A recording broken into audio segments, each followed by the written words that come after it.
अरे घर ही बैठल हुआ, कुछ काम धंधा कर लेता। हमार क्षण भर बैठल तो से बर्दाश्त ना होला। बर्दाश्त कैले हुआ, हमरे नियन के बर्दाश्त करी हो, महीनन से बर्दाश्त करत है। तू का बर्दाश्त करत हऊ हो? अब कहिए से तो कहत है लेहले आवा का हो? कहिए से मन करता वे बात कहिले खुला।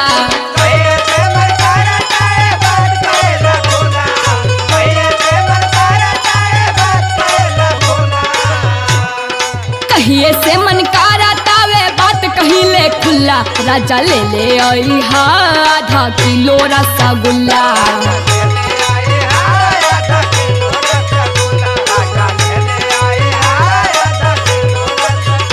तो है तो खाली कहे के हो, हमके अगवो पिछवो सोचे को होला। रिंकू को माई बहुत सोचेला, पता न का सोचेला।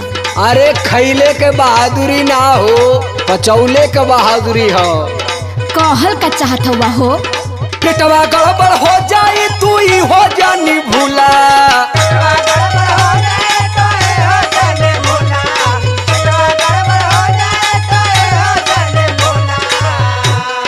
पेटवा गड़बड़ हो जाए तू ही हो जानी भूला। यदि रोज खाइबू आधा किलो रसगुल्ला।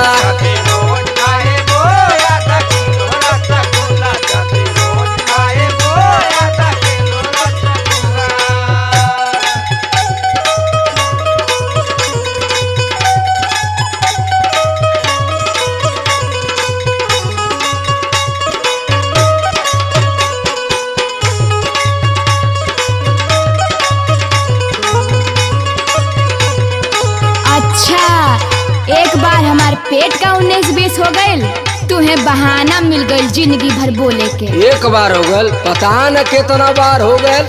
अच्छा तू तो डब्बा लेके भागेला, हम ना देखला का? अरे कब भागीला हो? रतिया भागेला हो। और कब? अपने त छाना तारा लगन के छेना।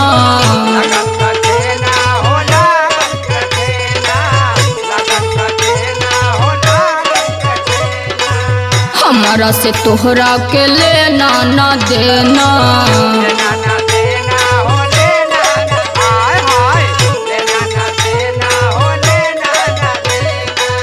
अपने छाना तारा लगन के छेना। हमरा से तोहरा के लेना ना देना। देसी जे ऐठबा त जरी नहीं चूल्हा।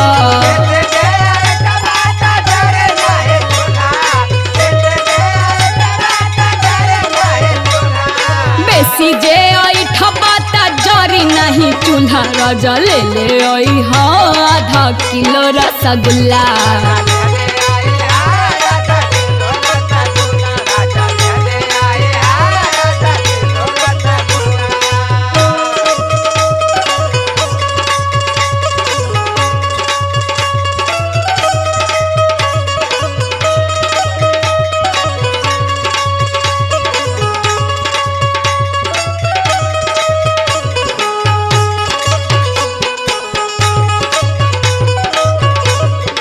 अरे हम खेतवा में न भागीला, डॉक्टरी ना न भागीला हो।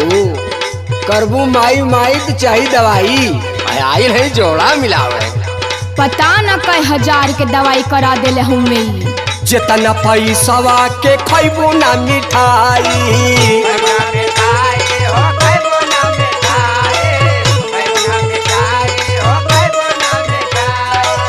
ओकरा से बेसी दवैया में जाई।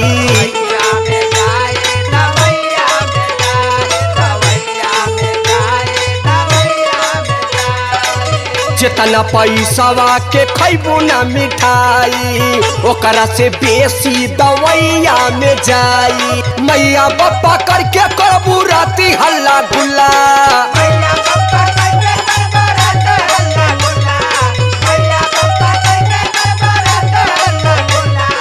मैया पप्पा करके करबू राती हल्ला गुल्ला। यदि रोज खैबू आधा किलो रसगुल्ला।